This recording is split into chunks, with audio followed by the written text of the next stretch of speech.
요즘 문득 그런 생각이 들어요. 왜 이렇게 자식이랑 멀어진 것 같지? 예전엔 퇴근하고 들어오면서 전화도 자주 오고 아침마다 엄마 뭐 드셨어? 아빠 병원은 다녀오셨어요? 하던 그 아이가 이젠 꼭 무슨 일 있거나 아니면 무슨 부탁할 때만 연락이 오네요. 한동안 아무 연락이 없다가 갑자기 엄마 혹시 돈 좀, 아빠 혹시 아이 좀 봐줄 수 있어요? 그럴 때만 톡이 울립니다. 마음이 어때요? 참, 말은 못하겠고. 그냥 내가 뭘 잘못했나? 내가 너무 기대했나? 혼자 반성하다, 혼자 서운하고 결국 말없이 눌러앉은 눈물이 가슴속으로 스며들죠. 친구분들과 통화해보면 다들 비슷해요. 우리 딸도 그래 요즘은 그냥 애 키우느라 정신없어. 아들놈은 내가 전화해야 받지 먼저 하는 법이 없어요. 그래놓고 다들 웃지만 그 속엔 씁쓸함이 있어요. 왜냐면 그 웃음이 폭이 같거든요. 그래 내 기대가 컸던 거야. 이 나이쯤 됐으면 자식한테 덜 기대야 해. 그렇게 스스로 다독이는 겁니다. 하지만요, 정말 괜찮으세요? 진짜로 아무렇지도 않으세요? 이 나이쯤 되면 제일 두려운 게 소외감이에요. 이제 나 없어도 되는 거구나. 내가 있어도 그만 없어도 그만이구나. 그렇게 느껴질 때 마음이 너무 서러워집니다. 예전에는요, 우리 존재의 이유가 자식이었잖아요. 그 아이 웃음 하나의 기운이 솟고 그 아이 밥 잘 먹는 모습 보면 하루가 보람찼고. 하지만 지금은요. 그 아이가 웃는 걸 보면 왜 나한테는 이렇게 말이 없을까? 내가 저 아이한테 뭘 더 잘해줘야 하나? 자꾸만 비교하게 되고 마음이 쪼그라듭니다. 어느 날 옆집 할머니가 그러시더군요. 난 이제 기대를 안 해. 그게 편해. 근데 그 말 끝에 한숨이 너무 길었어요. 편하긴 한데 외로운 거죠. 이런 마음 어디서 털어놓을 수도 없고. 괜히 말 꺼냈다가 엄마 너무 예민해, 아빠 너무 꼰대야 들을까 봐. 입을 닫고 삭히는 게 익숙해진 겁니다. 그런데요, 정말 묻고 싶어요. 우리가 잘못한 걸까요? 그냥 보고 싶고 이야기하고 싶고 함께 밥 한 끼 먹고 싶은 마음이 그렇게 죄스러운 걸까요? 사실 우리도 알아요. 그 아이들 바쁘고 정신없고 우리 챙길 여유 없다는 거. 근데요, 그거랑 마음은 다르잖아요. 바빠도 진심은 느껴져야 하잖아요. 이제는요, 우리도 말해야 해요. 나도 외로워. 나도 내가 보고 싶어. 같이 밥 먹고 차 한 잔 마시고 싶다. 그렇게 이야기해도 된다고 누군가는 이야기해줘야 하지 않을까요? 우리도 말해야 해요. 맞아요. 그런데 이게 말처럼 쉽지가 않아요.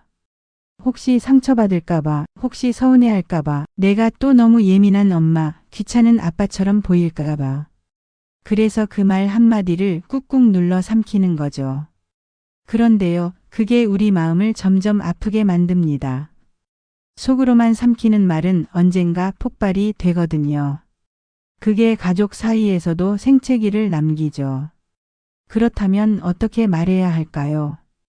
오늘은 아주 현실적이고 부드러운 방법을 함께 나눠보려고 해요. 우선 가장 중요한 건 타이밍입니다. 자식이 바쁘거나 예민해 보일 때는 피하세요. 감정이 부딪히면 서로에게 독이 됩니다. 차라리 편한 시간, 예를 들면 식사 후나 산책 중일 때, 나 요즘 이런 생각이 들어서 너랑 얘기 좀 하고 싶다. 이렇게 말을 시작하는 거예요. 그리고 절대 너는 왜? 라는 말로 시작하면 안 됩니다.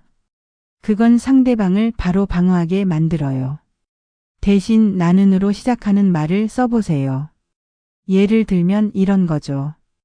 요즘 너랑 이야기할 시간이 줄어들어서 내가 좀 외로워. 너무 바쁜 거 알지만 가끔 내가 보고 싶더라. 엄마니까 그냥 내 얼굴 한번 보면 마음이 놓일 것 같아. 이런 표현은요, 공격이 아니라 공감을 유도합니다. 상대도 마음의 문을 열게 되는 거죠. 또 중요한 건 기대치를 조금 낮추는 것이에요. 자식이 당장 변하지 않더라도 한 번 말을 꺼낸 것만으로도 우리 마음은 훨씬 가벼워집니다. 가족 간의 대화는 단기 승부가 아니에요. 오래가는 정성이 필요한 마라톤 같은 거죠. 조금씩 천천히 그러나 꾸준히 마음을 건네야 해요. 그리고 또 하나 꼭 드리고 싶은 말씀. 혹시 내가 무언가를 줘야만 아이가 다가오는 것 같다는 생각 해본 적 있으시죠? 돈을 줄 때만 고맙다 하고 아이 봐줄 때만 연락하고 뭘 사줘야 전화 오는 것 같고 이럴 땐 마음이 더 아프죠.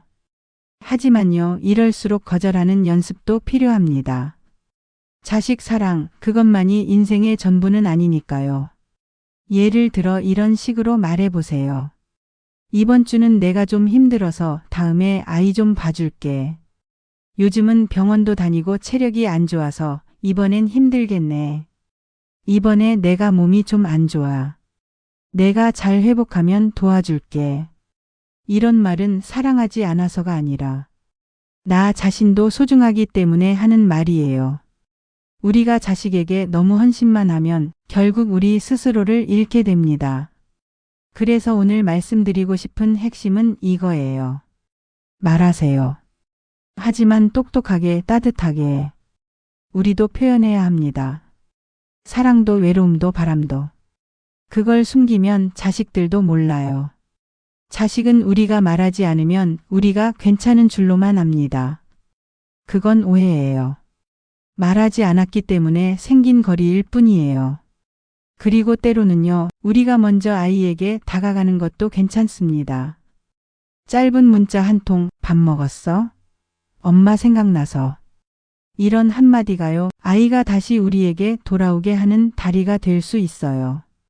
자식에게 서운하다는 말을 할 수 있는 것도 사실은 가까운 사이라는 증거입니다. 포기하지 마세요. 우리가 조금만 따뜻하게 다가가면 그 아이들도 우리 마음을 알게 될 겁니다. 다만 기억하세요. 기대는 되도록 작게, 표현은 조금 더 자주, 마음은 끝까지 따뜻하게. 그게 우리 시니어의 지혜 아닐까요? 자식과의 관계는 참 묘합니다. 너무 가까우면 답답하고 너무 멀어지면 외롭고. 그래서 우리가 할 수 있는 가장 현명한 선택은 건강한 거리에서 서로를 바라보는 거예요. 그게 나를 지키는 길이고 자식에게도 부담을 주지 않는 방식이거든요. 하지만 쉽지 않죠. 오랜 시간 동안 우리는 자식의 삶에 너무 많이 개입하며 살아왔어요. 학교 걱정, 친구 걱정, 취업 걱정, 결혼 걱정, 육아 걱정. 인생의 대부분을 그 아이를 위한 걱정으로 채우고 살아왔으니까요. 그러다 문득 이제 난 뭘 해야 하지? 내 시간은 어디에 있었지? 그런 생각이 듭니다. 그래서 오늘은 이제부터는 나를 위한 삶을 어떻게 시작할 수 있는지를 함께 나눠보려고 해요. 첫 번째, 관심의 방향을 자식에서 나 자신으로 돌리세요. 예전엔 아침에 눈 뜨면 애들 뭐 먹었을까? 회사 잘 다니나? 손주 감기 걸렸을까? 이런 생각으로 하루를 시작했다면 이제는 이렇게 바꿔보는 겁니다. 오늘 나는 뭘 먹고 싶지? 내가 기분 좋아지는 일이 뭐였지? 오늘 나한테 필요한 건 뭘까? 이게 처음엔 어색하지만 계속 하다 보면 나의 삶을 되찾는 느낌이 들어요. 두 번째, 내 인생의 루틴을 다시 짜세요. 아이들이 필요할 때만 찾는 삶이 아니라 내가 중심이 되는 하루를 만들어야 합니다. 매일 아침 가볍게 산책을 한다든지 동네 도서관에 다닌다든지 소소한 취미를 시작해보는 거죠. 바느질, 수채화, 유튜브 보기 혹은 작은 텃밭 가꾸기라도 괜찮아요. 이 루틴이 생기면요, 마음이 덜 허전해져요. 누군가를 기다리는 시간이 아니라 내가 나를 채우는 시간이 되거든요. 세 번째는 가장 중요합니다. 누군가에게 기대기 전에 내 마음을 먼저 돌보는 연습. 가끔은 그래요. 나는 이렇게 마음이 힘든데 왜 아무도 몰라줄까? 왜 자식은 이 마음 하나 알아주지 못할까? 그때 이렇게 물어보세요. 혹시 내가 나 자신을 돌보고 있지 않았던 건 아닐까? 내가 나를 위로하지 않으면 아무리 사랑하는 사람이라도 그 마음까지는 들여다보지 못합니다. 그래서 매일 한 번씩 스스로에게 이렇게 말해보세요. 오늘도 잘 버텼어. 괜찮아. 누구보다 넌 강한 사람이야. 내가 나를 믿어줘야지. 이런 마음 습관은 단순한 긍정 훈련이 아니라 내 감정의 주인이 되는 법이에요. 우리의 삶은요, 자식에게 기대서만 버틸 수 있는 게 아닙니다. 지금까지 잘 살아온 나, 수많은 고비를 넘긴 나, 그 자체로 이미 충분히 단단하니까요. 그리고 마지막.